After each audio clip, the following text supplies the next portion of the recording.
van a colocar nombres de personas que les deben a ustedes algo. Les deben a ustedes algo. ¿En qué sentido? No es que les deban dinero, ¿sí? No es que les deban, o también pueden colocarlo, que les prestaron una muda de ropa o algo, les prestaron algo y se lo quedaron. ¿Mm? Pero también personas que les han hecho a ustedes algo y tienen una deuda con ustedes.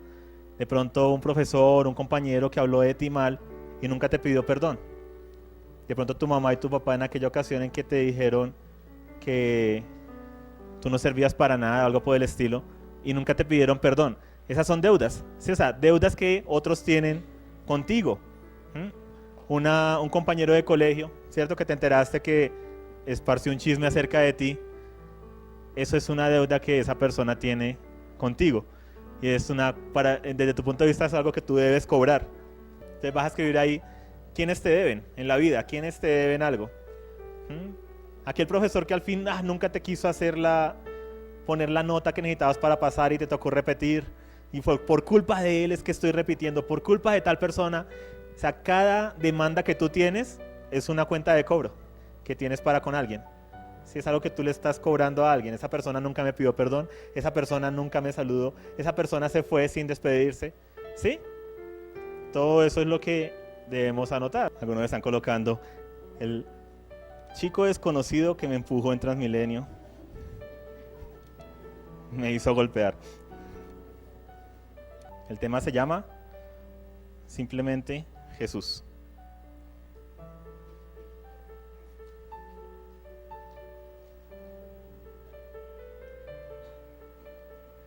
Y vamos a comenzar con una pregunta.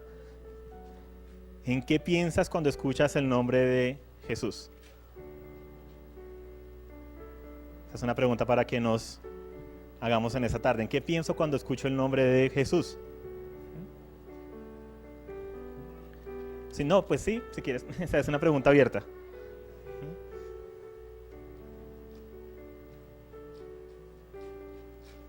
¿Qué piensan ustedes cuando escuchan el nombre de Jesús? 2 o 3 personas que puedan dar un concepto, una frase o una palabra. Algunos piensan en mi amigo del colegio que se llama Jesús Rodríguez. Puede ser. ¿Sí? O sea, ¿en qué piensas cuando escuchas el nombre de Jesús? ¿Qué es lo primero que viene a tu mente? ¿No? ¿De pronto no? Nada en específico.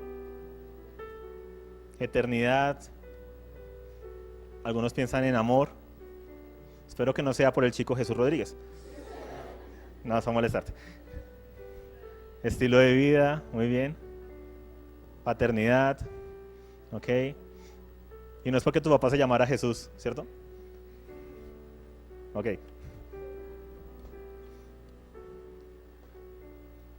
Hoy en día el nombre de Jesús está muy trillado, entre comillas, en algunos círculos, muy devaluado. Algunos piensan en Jesús y piensan en un mito. Así, aquel mito del cristianismo que se dio con Constantino en el IV siglo y que muchas personas ignorantes aún creen hoy en día. Para otros, Jesús es aquel que salvó a la humanidad de sus pecados. Para otros, Jesús es aquel que les dio una respuesta a un problema que tenían en su vida. Y para otros, Jesús es un personaje más como Buda, Mahoma y cualquier otro personaje que pudo o no haber sido histórico, pero eso no influye en sus vidas, ¿cierto? Hay muchos conceptos acerca de Jesús. Ahora, usualmente en el concepto religioso, a Jesús ¿con qué se lo asocia? ¿Con qué figura? Si yo les dijera, dibújenme en un objeto que me hable de Jesús, ¿qué dibujarían?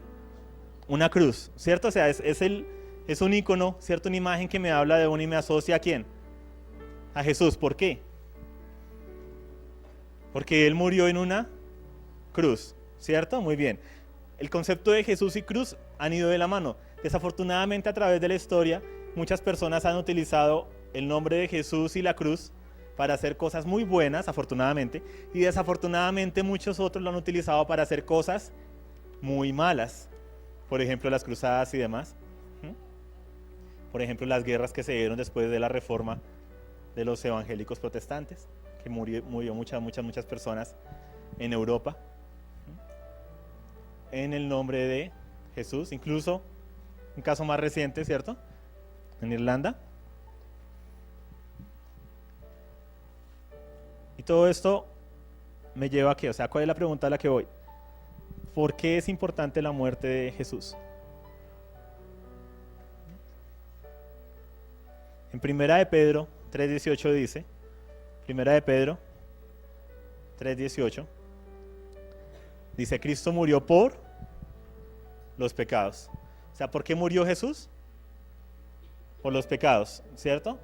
Ahora vamos a empezar a ver una serie de conceptos. En Gálatas 1:4 dice que Él se dio a sí mismo por nuestros pecados.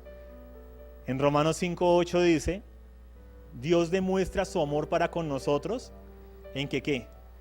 En que siendo aún pecadores, ¿qué hizo Cristo? Cristo murió por nosotros.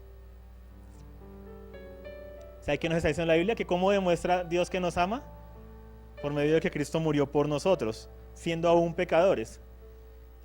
Y en Primera de Juan 4:10 dice, en esto consiste el amor, no en que nosotros hayamos amado a Dios, sino en que Él nos amó a nosotros primero, ¿cierto? ¿Y qué hizo? Envió a su Hijo como propiciación por nuestros pecados, para pagar por nuestros pecados. Entonces ahí debemos explorar una pregunta, ¿qué es pecado? O sea, ¿por qué es importante la muerte de Jesús? Según la Biblia, porque Jesús murió por nuestros pecados. Y ahora, ¿pero qué es pecado? Todo aquello que va en contra de los 10 mandamientos, todo aquello que me separa de Dios. ¿Qué más? Un concepto, cuando alguien te dice, ¿sí? que alguien te pregunta en la calle, ¿qué es pecado? De pronto algo indebido, o sea, ¿cuál es el concepto general? Lo que hago, dejo de hacer que no le agrada a Dios. O sea, que yo únicamente puedo pecar contra Dios. O sea, ¿qué es pecado entonces? Se puede extender un poquito más allá, ¿cierto? Todo lo que le puede hacer daño a otra persona.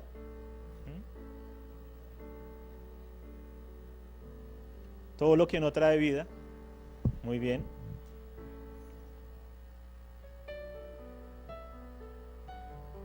En el Antiguo Testamento hay 3 palabras para pecado y ellas se resumen en esto: errar al blanco, fallar en llevar a cabo un encargo, incumplir una obligación contraída y desviarse o no finalizar una tarea encomendada. O sea, va mucho más allá de hacer cosas malas. Usualmente el concepto de pecado que tenemos, ¿cuál es? Portarse mal. O sea, si la persona se porta mal, es pecado. Si se porta bien, está haciendo algo bueno.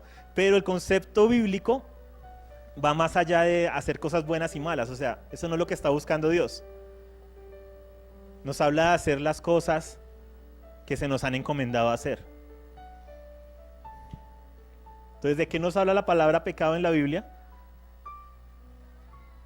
Si yo cojo a Anthony y le digo, por favor, vas a recepción y me traes un cuaderno que dejé allá.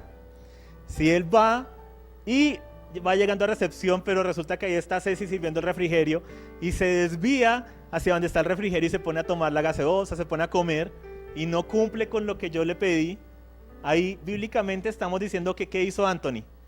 Pecó, ¿cierto? Porque falló en llevar a cabo un encargo. Ese es el concepto bíblico. ¿Hizo algo malo en nuestros términos? O sea, se fue al casino a gastarse la plata de sus papás o algo así, o su plata que había ganado y demás. No, o sea, ¿qué hizo? Dejó de cumplir un encargo. O sea, yo le pedí algo, ¿cierto? Y él dejó de hacer eso. No hizo un mal como nosotros lo tenemos en el concepto, no mató a nadie, ¿cierto? Ni nada por el estilo. Pero eso es, bíblicamente hablando, ¿qué? Pecado, porque dejó de cumplir un objetivo. La Biblia abre en Génesis 1 diciéndonos que Dios le da un encargo a la humanidad. Génesis 1 y 2 está escrito a manera de poesía. Es una hermosa poesía que nos habla de los principios. En cuanto a principios de vida, principios espirituales. ¿Listo? No es un libro de ciencia. Hablas de principios.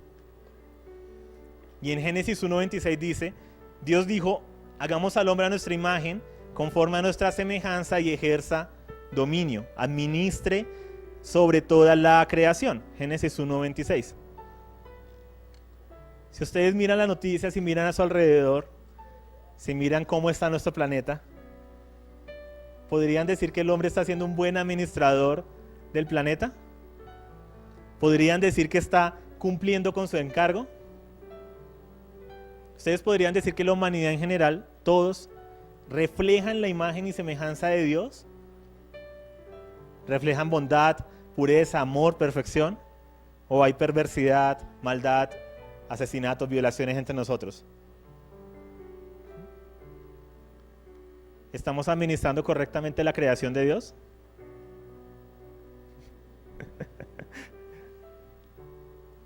Entonces podemos decir bíblicamente que la humanidad está ¿qué? Pecando, en pecado. ¿Sí? Ahora, en el relato de Génesis 1, 2 y 3, tenemos cómo el hombre se desvía de su encargo, y esto se ve reflejado en una historia donde el hombre desobedece una orden de Dios, que Dios le dice, toma de todos los árboles, administra todo, no tomes de cierto del conocimiento del bien y del mal, y el hombre falla en cumplir con ese encargo y hace justo lo que no debía hacer. Y Dios le había dicho algo muy interesante, le dijo, si tú haces eso, vas a morir.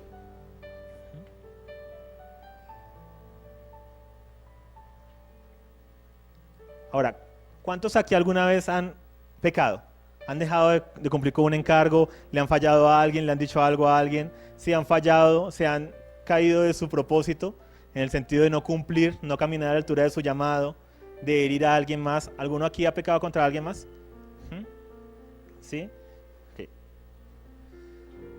¿Y cuántos aquí están muertos? O sea, mira el que está a tu lado. No parece, pero está vivo. Sí.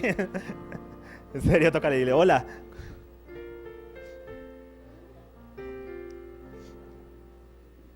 Es muy interesante. Dios les dice, van a morir. Y la humanidad dijo, no le creo. Y se puso a probarlo y dijo, ay no, pero continuó con vida.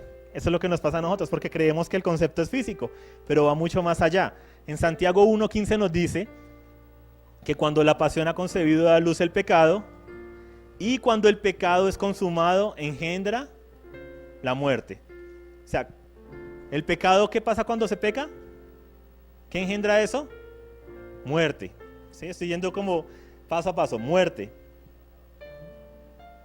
Vuelvo y pregunto, ¿quién aquí ha pecado? El de al lado. ¿Quién aquí ha pecado? Esteban, ¿sí? ¿Y quién aquí está muerto en este momento? En nuestro concepto de muerte. Si llamamos una ambulancia, no. Entonces debemos preguntarnos ¿qué es la muerte? Porque hay mucho pecado en el mundo, pero las personas no es como que, sí, o sea, yo le hago mal a alguien y boom, de una, como en Matrix, me desconectan, ¡buf!, caigo muerto, o sea, no pasa eso. Entonces el concepto de muerte bíblico debe ser algo más allá de la muerte física. Resulta que la muerte, palabras más, palabras menos, y una definición sencilla es separación. O sea, yo puedo estar en una relación muerta. Ustedes lo han visto, algunos de ustedes, con sus padres o familiares o personas allegadas o padres de amigos, que aunque están casados, el matrimonio está muerto, porque hay una separación, aunque no sea física, emocional.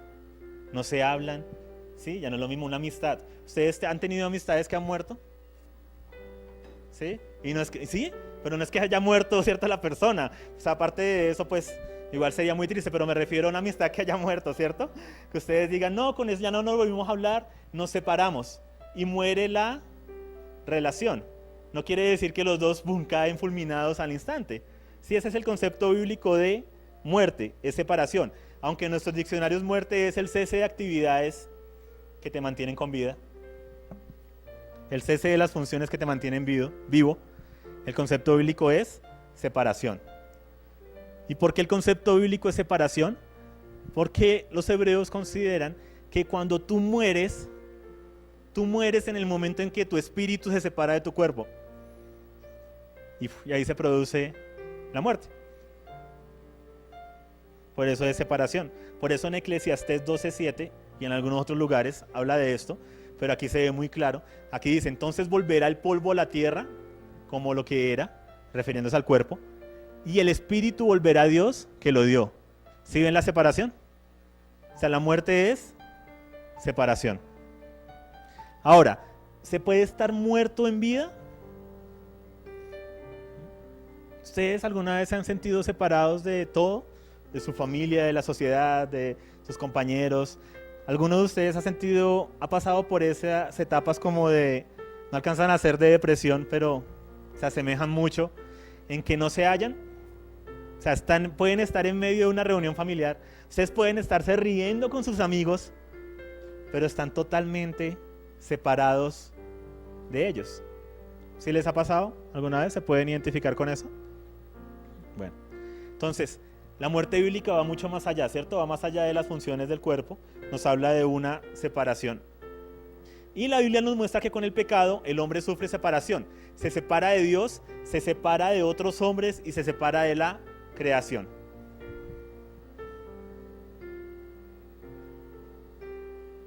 ¿En qué sentido?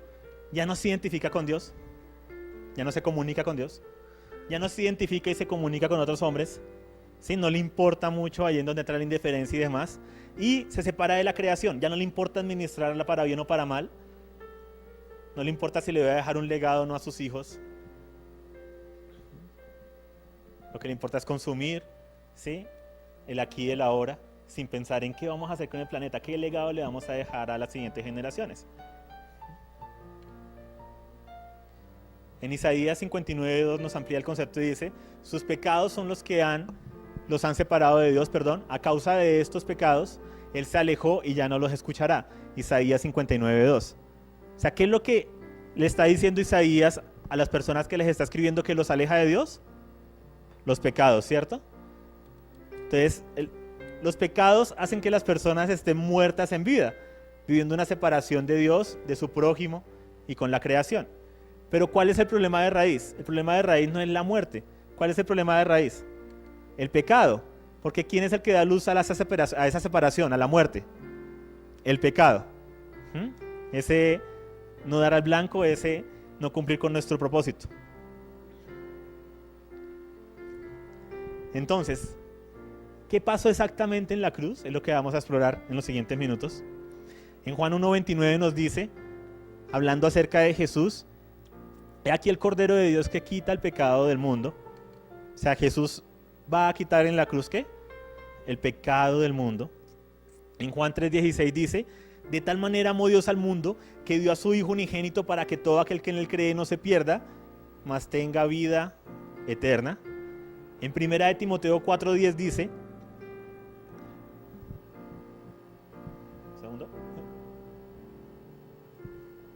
porque por eso trabajamos y nos esforzamos, porque hemos puesto nuestra esperanza en el Dios vivo, que es el Salvador de todos los hombres, especialmente de los creyentes. ¿Ese Salvador de qué? De todos los hombres. Primera de Juan 4:14, y nosotros hemos visto y damos testimonio de que el Padre envió al Hijo para ser el Salvador del mundo. Primera de Juan 2:2, él mismo es la propiciación o la paga por nuestros pecados, y no solo por los nuestros, sino también por los del mundo entero.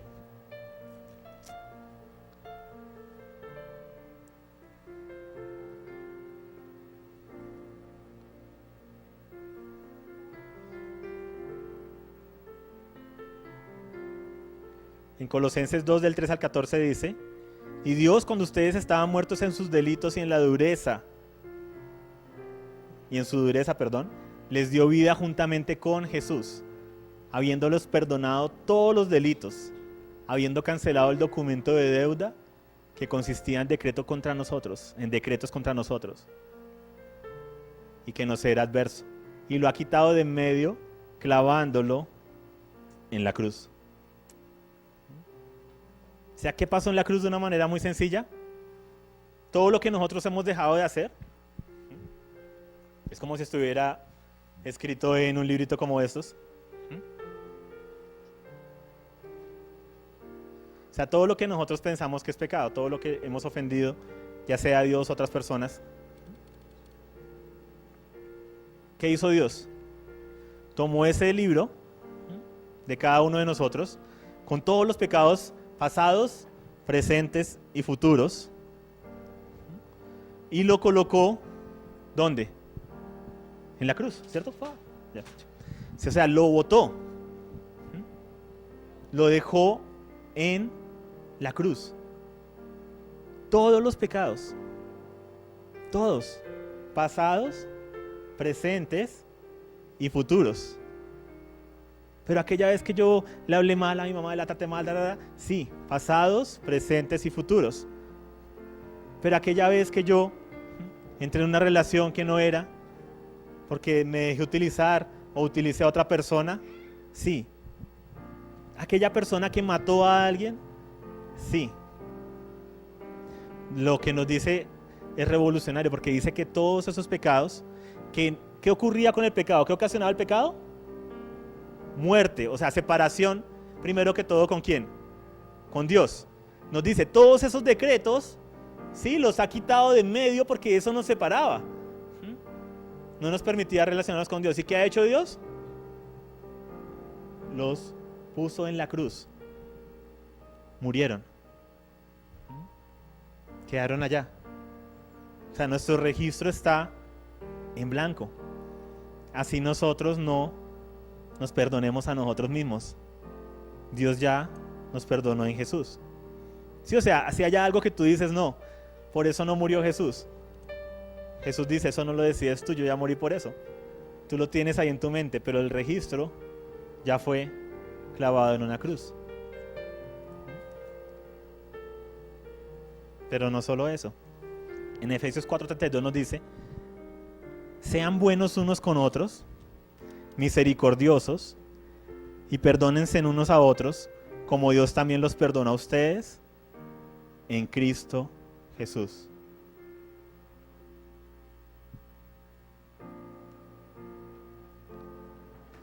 O sea, Jesús va más allá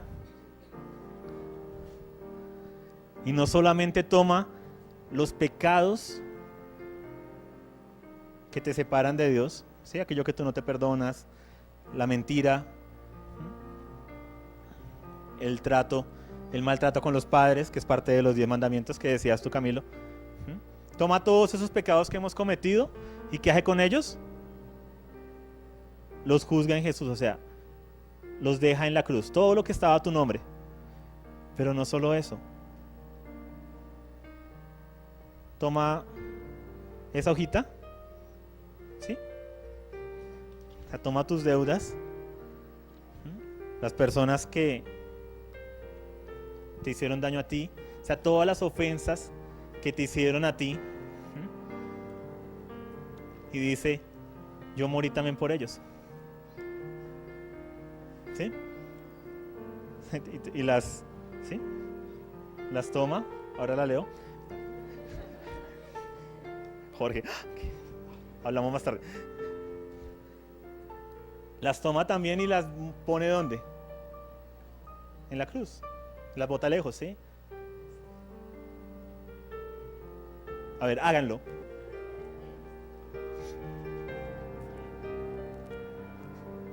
O sea, la cruz es importante. Siempre se ha visto solo un aspecto de la cruz. Jesucristo me salvó a mí de mis pecados. Y se nos olvida que la cruz es revolucionaria porque nos dice que sí, Dios te perdonó todos tus pecados y perdonó también los de aquel que te hace daño. Y si tú lo miras a Él, lo debes mirar a través de la cruz. Y cuando lo miras a través de la cruz, ya no tienes una hoja con aquello que Él te hizo, sino no tienes cómo reclamarle a esa persona, porque ya todo quedó ¿dónde? En la cruz, perdonado. Y eso nos lleva a amar sin condición. que es la medida que Jesús dice. Por eso Jesús dice, amen a sus enemigos. O sea, él decía, amar a un amigo es fácil, ¿va? Pero yo voy a morir es para que ustedes amen a sus enemigos. Yo voy a quitar toda excusa que les impida a ustedes amar. La voy a dejar en la cruz. Colosenses 3:13 dice, sean comprensivos con las faltas de los demás. ¿Con qué? Las faltas de los demás. Y perdonen a todo el que los ofenda. ¿A quién? A todo el que los ofenda. Recuerden que Jesús, el Señor, los perdonó a ustedes. Así que ustedes deben perdonar a otros. Es consecuencia natural.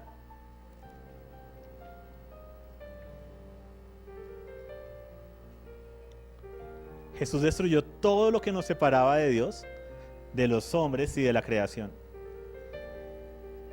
O sea, ¿qué pasó en la cruz? En la cruz pasó un jaque mate espiritual. Miren, ¿qué es lo que causa la muerte? La separación, ¿la que la causa? El pecado. ¿Qué hizo Jesús en la cruz? En la cruz Jesús tomó todos nuestros pecados, él que no tenía pecado, puso todas las hojas a nombre de él, ¿sí? Cambió todos los nombres, o sea, todos los nombres, ahí lo que tú tienes, me insultó, me miró mal, me empujó en Transmilenio, el Señor se me quería llevar a la casa de su mamá, cuando íbamos en el bus y no paraba, donde yo le decía, sí, todos esos argumentos que tenían el nombre de otro, Jesús puso ahí Jesús. O sea, puso a Jesús en todo, lo que tú has hecho, lo que tú has dicho contra Dios, contra otras personas, y colocó, en vez de que estuviera ahí Andrea, Jesús. Él cogió todos los pecados en sí mismo y se nos dice que Él se hizo pecado. ¿Y cuál es el jaque mate espiritual que hizo? Se volvió pecado y siendo Él la personificación del pecado mismo, llamó la muerte para que lo matara. ¿Y a quién mató la muerte?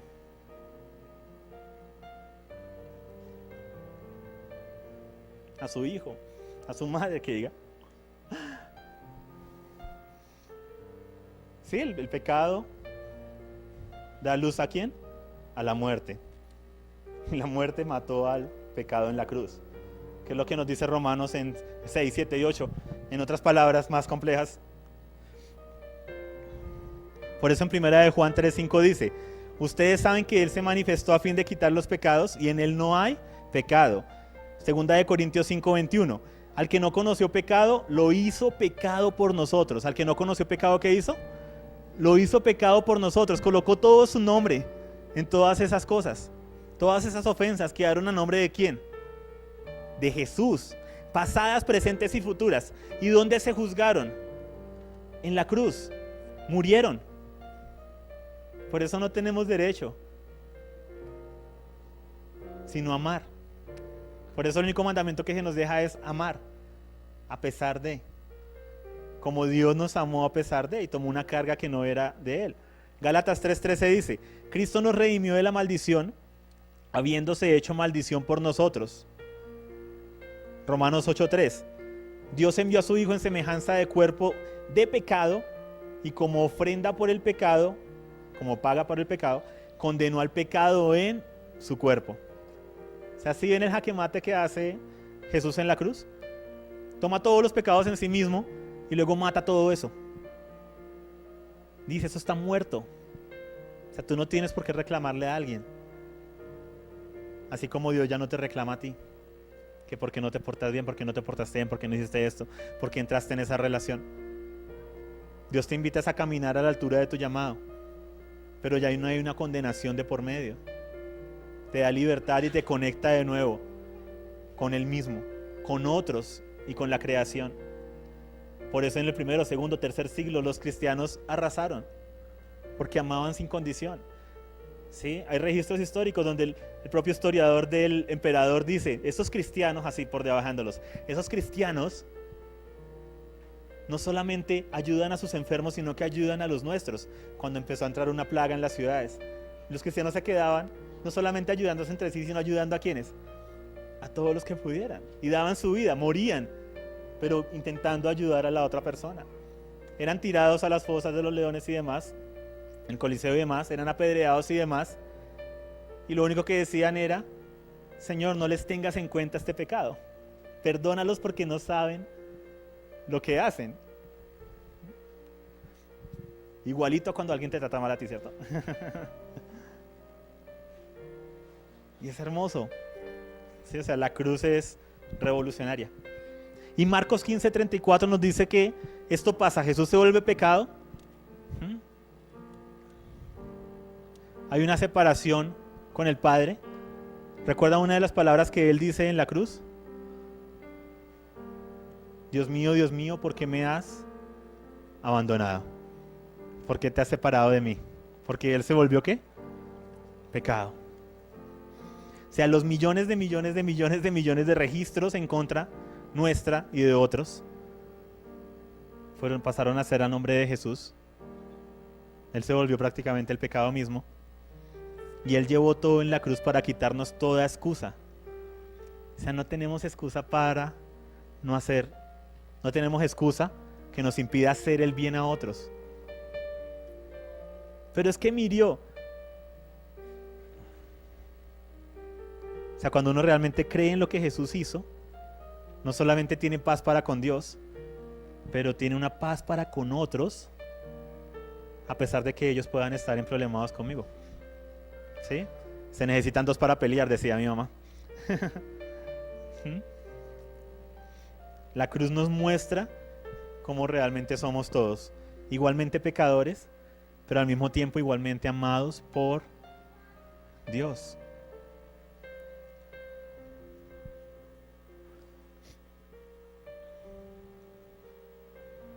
Segunda de Corintios 5:17 dice: si alguno está en Cristo, nueva criatura es, las cosas viejas pasaron y aquí todas son hechas nuevas.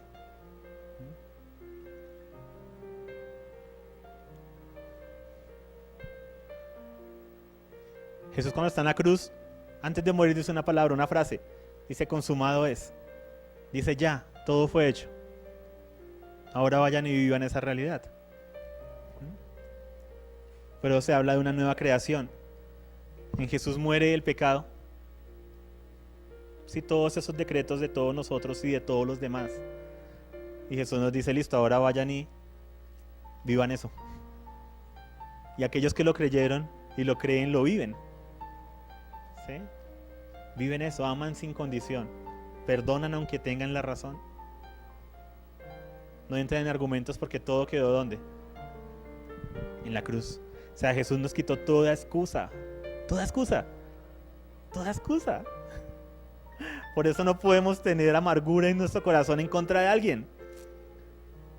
Porque eso ya, o sea, nosotros estamos por encima de eso. Eso ya quedó en la cruz, así como Dios me ha perdonado a mí muchas cosas que yo he hecho. En Gálatas 3:26-28 dice: todos son hijos de Dios mediante la fe en Cristo Jesús, porque todos los que fueron bautizados en Cristo, de Cristo se han revestido. Ya no hay judío ni griego, no hay esclavo ni libre, no hay hombre ni mujer, todos son uno en Cristo Jesús. O sea, ¿qué hace Jesús? Derriba todas las barreras, ¿sí? Todo lo que nos separaba, todos los argumentos, derriba todo. ¿Sí? Jesús y la cruz han sido utilizados para separar a los humanos, han sido mal utilizados para separar a las personas, pero lo que dice la Biblia es revolucionario. En Cristo Jesús todo se une. O sea, ya no hay uno que sea mejor que el otro.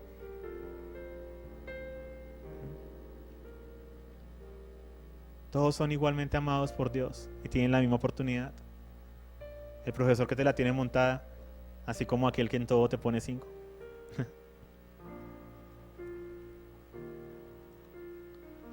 Y todo lo hizo Jesús para cumplir el sueño de Dios, de buscar un lugar donde habitar, un lugar que refleje su imagen y su semejanza y que administre correctamente la creación, como dice en Génesis 1.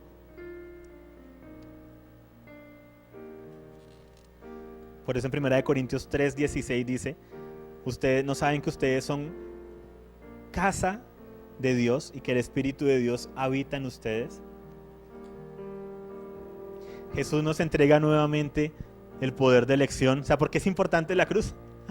Por todas esas cosas, pero también es porque Jesús nos da otra vez la posibilidad de elegir. En Juan 19:30 dice: Jesús dijo, consumado es, e inclinando la cabeza entregó el espíritu.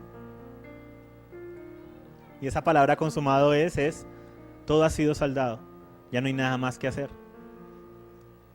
Y ustedes van a encontrar esto especialmente en algunos de sus padres o familiares, usualmente cuando no tienen una concepción correcta de lo que Dios ya hizo por ellos, que viven en ciclos de culpabilidad, ¿sí? Cometen un error y dicen, no, la embarré con Dios, porque están descansando en sus fuerzas, y resulta que todos mis errores, ¿dónde están? ¿Dónde quedaron? En la cruz. O sea, no hay nada que Jesús, al decir consumado es, está diciendo, Jorge, no hay nada que tú puedas hacer para acercarte a Dios, porque ya Jesús lo hizo allá. O sea, camina de acuerdo a esa realidad. O sea, no hay nada que tú puedas hacer, o sea, nada. Por eso era que Jesús tenía que hacerlo, tomar todo lo que nos separaba de Dios y llevarlo en la cruz. Y nos quitó toda excusa y nos da la posibilidad de tener esa relación con Dios, de que Él habite en nosotros. Nos da el poder de comenzar de nuevo. Nos da una nueva oportunidad.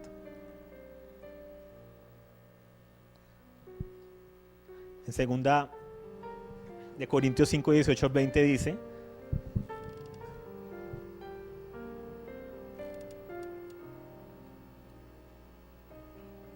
todo esto procede de Dios, quien nos reconcilió consigo mismo por medio de Cristo. ¿Qué hizo Dios? Nos reconcilió consigo mismo por medio de Cristo. Y nos dio el ministerio de la reconciliación. A saber, que Dios estaba en Cristo reconciliando al mundo consigo. ¿A quiénes? Al mundo. O sea, no solamente a los que me caen bien. Dice al mundo. No tomando en cuenta a los hombres sus transgresiones. Y nos ha encomendado a nosotros la palabra de la reconciliación. Por tanto, somos embajadores de Cristo. Y como si Dios rogara por medio de nosotros, en nombre de Cristo les rogamos a ustedes, reconcíliense con Dios. Reconcíliense con Dios. Y ahí es donde entran los argumentos. Pero es que yo he hecho, pero es que no he hecho. No, todo eso quedó en la cruz. Ya no hay excusa. O sea, reconcíliate con Dios. Al que no conoció pecado, lo hizo pecado por nosotros, para que fuéramos hechos justicia de Dios en él. Entonces, ¿qué es lo que hace Jesús? Palabras más, palabras menos, ¿sí? Toma todos esos argumentos que tú tienes que te separan de otros, la razón por la cual, ¿sí?, tienes malas relaciones y demás, por la cual te separan de Dios. Si es que yo no me acerco a Dios porque cuando arregle mi vida me acerco con Dios. No, o sea, Dios arregló tu vida por ti en la cruz. Ese es el misterio de misterios. Y ya perdonó todo, pasado, presente y futuro. Esto es tan poderoso, que algunos cristianos del primer siglo decían, uy, eso está muy bueno, entonces pequemos porque igual Dios ya perdonó todo. O sea, la gracia es tan poderosa que se puede utilizar para eso. Que por eso Pablo tuvo que escribirles y decirles, oigan, no utilicen la gracia de Dios, o sea, esto tan poderoso que Dios hizo, como un pretexto para continuar haciendo cosas malas. Hemos sido llamados a un camino mucho más alto y mejor. Porque la gracia es poderosa, no hay nada que me pueda separar de Dios, porque Él ya se encargó de todo lo que me separaba. Y no hay nada que me pueda separar de otros. Él quita toda excusa. Entonces Él dice, Juli, ¿tú tienes argumentos que te separan de otros? Entonces Él llega y te da un recibo, mira ya. ¿Sí? O sea, toma todo eso, lo lleva a la cruz y le da un recibo. ¿Qué dice el recibo? Dice, recibí de Jesús la suma de su muerte por concepto de todo. O sea, todo argumento, todo lo que puedas pensar, todo, ¿sí?, Jesús lo tomó en sí mismo en la cruz por medio de su muerte. Y te quita toda, ¿qué?, excusa, ¿sí?, para no amar a otros. Ahora puedes amar sin condición y perdonar aunque tú tengas la razón. Y eso fue lo que Él hizo con la iglesia. Por eso es que arrasamos históricamente. Porque claro, entonces los iban a apedrear, los iban a matar, y en vez de responder insultando o responder intentando matar a los que los perseguían, ellos decían, ya, sí, o sea, todos esos argumentos, no, Jesús ya pagó todo, incluso lo de ellos, aunque no lo sepan, en la cruz. Nosotros debemos amarlos y orar por ellos. Y ellos oraban por sus enemigos, eran entregados a ser muertos, mataban a sus familias. Y ellos oraban por esas personas, por sus enemigos. Y eso arrasó. Porque Dios cree algo. Dios cree que el amor es más fuerte. E invita a sus hijos a creer lo mismo. Y a ponerlo en práctica. O sea, Dios lo arriesga todo en la cruz. Dice, yo creo que el amor es más fuerte. Más fuerte que la ley, que las leyes, que lo que ustedes puedan hacer, que los argumentos. Entonces ahorita les vamos a dar a cada uno al final. Sí, pues para no pasar ahorita, pero para que los vayas separando del talonario. Para finalizar, solamente los quiero dejar con esta frase. Atrévanse a caminar a la altura de su llamado. Reconcíliense con Dios, con los demás y con la creación. O sea, dejen a estas personas acá, en la cruz. ¿Sí?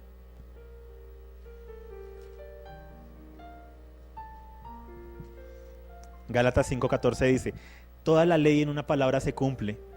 Amarás a tu prójimo como a ti mismo. Atrévete a caminar a la altura de tu llamado. Has sido llamado para cosas mayores. O sea, qué pereza de vida el estar de pelea en pelea, de amargura en amargura, que me miró mal, que no me hizo, que me hizo lo otro, que mira lo que habló de mí, que eso no es vida. Y Jesús te dice, yo vengo a darte vida y vida en abundancia. Deja todo eso en la cruz. En otras palabras, el llamado es, atrévete a seguir a Jesús.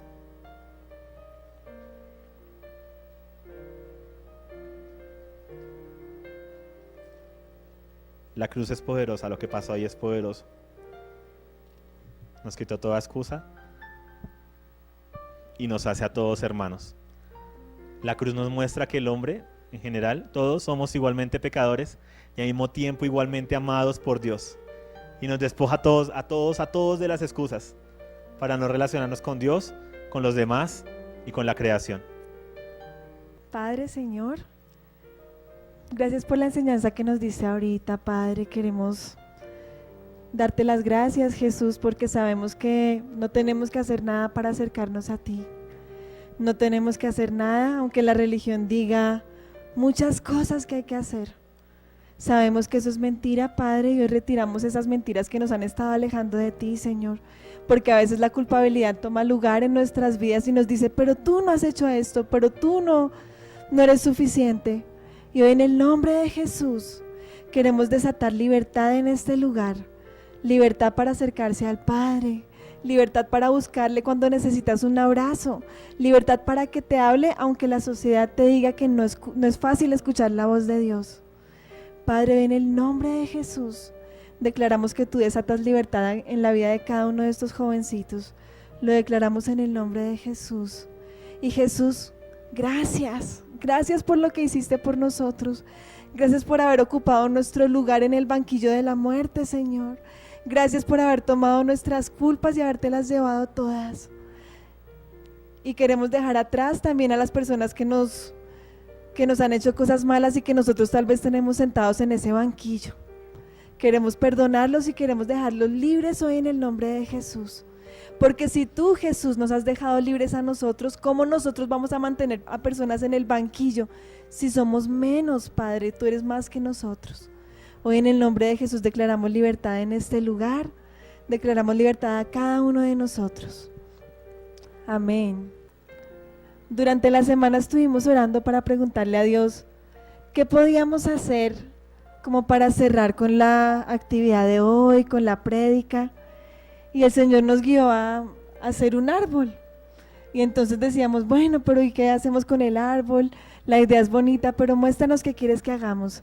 Y el Señor nos decía, el árbol es mi Hijo Jesús. Y ustedes en el árbol, cada uno va a colocar su huella, y cada uno en el árbol somos iguales, todos estamos unidos por una misma cosa. ¿Y quién es? Por una misma persona, que es Jesús. En el árbol no nos damos cuenta quién tiene iPhone 6.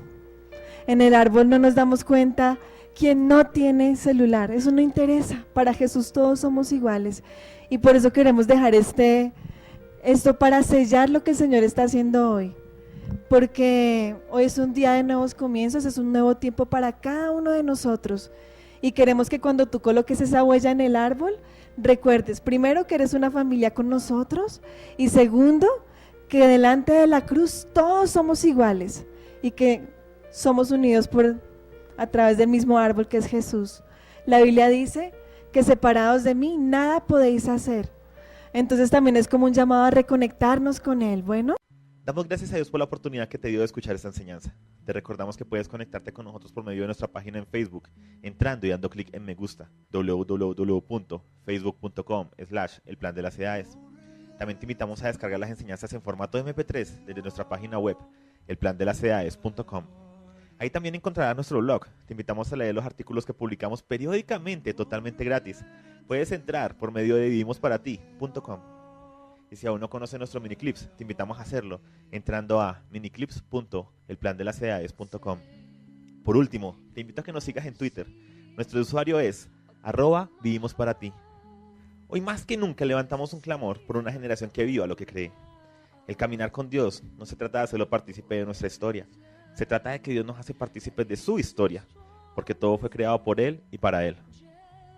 A Jesucristo sea toda la honra, el honor, la alabanza y el poder, por los siglos de los siglos.